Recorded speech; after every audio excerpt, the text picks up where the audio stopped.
Welcome back to our FaithWorks training series and what I believe is going to be the final video in our foundational series here.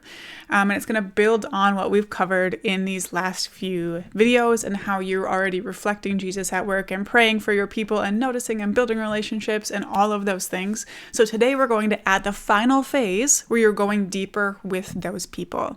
And there are so many ways that this can look. It will be very highly dependent on your place of work, your personality, the specific people you're building relationships with. But this is where we really start to take people deeper in this process.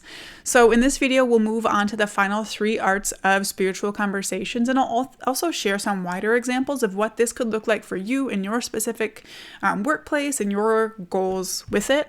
We'll start by talking about some of the pieces from this book again, but we're also going to build on what they talk about in there. And we talked about this idea, the idea to focus on your people of peace at the end of the last video, but I just want to touch on it one more time before we get into these next steps. Building relationships at work means noticing, praying, listening, asking questions, loving and welcoming people. However, we are also looking for open and receptive people. That doesn't mean you can't pray for and love people who are closed off to God and to you talking about your faith or anything like that, but you are not going to move on to any of today's steps with people who are. So if someone doesn't like you or they're closed off to Christianity, we're not forcing these next steps. But when someone is open, it's important to keep the relationship moving forward with these final 3 arts. And this is where things are truly turning toward discipling once you know someone is interested in learning more. Before we get into them, we want you to know that we are here to help and support however we can. So if your initial reaction is like, I could never do that, or that doesn't apply to me, or what about this? Any of that, please see us as a resource to either help you or find someone who can do it with you or for you, or brainstorm other ideas or whatever that looks like in your situation. And then again, I'm going to present some alternative options after we go through these next steps, because Courtney and I don't think they're probably the best fit for every situation in every workplace, and sometimes something different is just going to be a better fit. But those next 3 arts are the art of facilitating, the art of serving together, and the art of sharing. And since these are so high level and need to be customized for each situation, I'm going to give a quick overview of them here, and then you can reach out to us at FaithWorks@redcedarchurch.com for more guidance on your specific situation.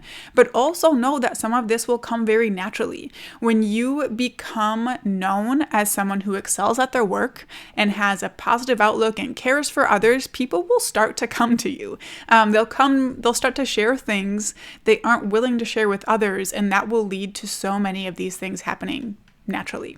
But to break it down, let's quickly start with the art of facilitating. So this is the idea of leading a discussion in a group setting so everyone makes discoveries and feels honored, respected, and heard. And specifically, this is faith-based discussion.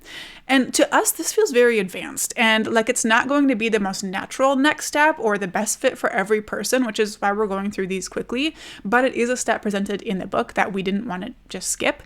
But basically, it's all about you gathering a few people and having an open faith-based discussion on a regular basis where your people can come and ask questions and learn about following Christ without being judged or preached at or anything like that. The next one is the art of serving together. So that's gathering people to work for a common cause and helping them know God and each other better in a shared experience. Again, better for some of you than others. And then the third one is the art of sharing. So this is learning other stories, relating your faith story and expressing God's story of forgiveness through Jesus in a respectful and meaningful way. So this is where the actual invitation to follow Jesus happens. When you're sharing your testimony and you're making that invitation. In my experience with these 3 steps, I've never personally gone through all of them for one of my people to come to Christ, whether it's at work or outside of it. I haven't facilitated group discussions or done any kind of organized serving together with these people.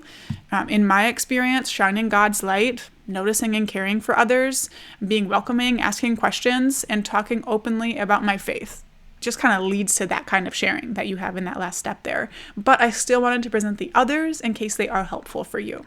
So those kind of wrap up the 9 arts from the book. But I also want to share some examples of other ways you can live out your faith at work, because it's not always going to be this one-to-one setting. It doesn't always have to be focused on you and a non-believer. You can pull other believers in with you. So let's just go through some of the things here. First is the idea of prayer meetings.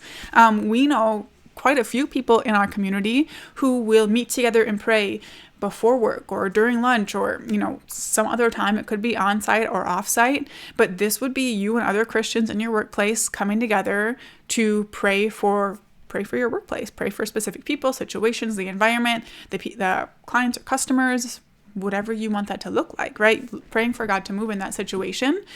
And that's the thing where you could just invite in the people you feel most comfortable with to start. And as other people are noticing and asking questions, invite them in as well. Like, people will surely see it and ask questions depending on when and where you're doing it.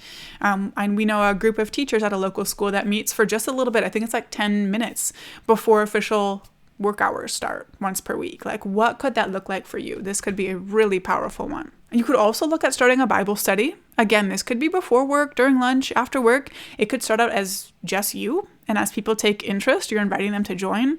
We know of people who do this at work and at sporting events. They have a group of people who they'll do Bible study with. And if those are a bit too much for you, you can just talk about church and make invitations to bigger events or just a certain service throughout the year, whatever makes sense. I have a specific family member who told me no so many times about going to church. I heard the whole, I'll start on fire when I walk in the door, like for years. And I would have stopped if they would have been annoyed, but they never were. It was just always a joke. Nope, not going. I prayed for them every single day for years. And suddenly one day they said yes. And that person now follows Christ. And I never would have seen it coming, even with my daily prayers. So like these steps, even the ones that seem too simple, are so powerful because we have the God of the universe alongside us as we do it. So do not underestimate what you can do with these simple steps and simple invitations. If none of these options seem quite right and you want to do something, we are actually willing to do site visits. We have a couple of openings per month for that, but one of us can come with you to your work, even if it's before or after hours or on lunch or whatever, for you to just like show us around or talk about any thoughts or challenges. We could pray together. We could make suggestions. If anything like that would be helpful, just email us and we would absolutely love to do that with you. But that puts a wrap on our introductory training series. I know it started off nice and easy and then we really jumped in with both feet, but I know if you have been following along step by step that you've been seeing the fruit of these things already. We would so love to hear about that, because that keeps us going when we can hear the good things that are coming from what you're doing, even if it's just like as simple as a change in heart in yourself. We would really love to hear about that. And you're probably sick of me saying it by now, but we are truly here to support you. Whether it's talking through a question or concern or just praying for you, we would love to join with you on this. So please send us an email with an update on where you're at with all of it. Even if you don't have a specific question, we would love to hear from you. And thank you so much for being here.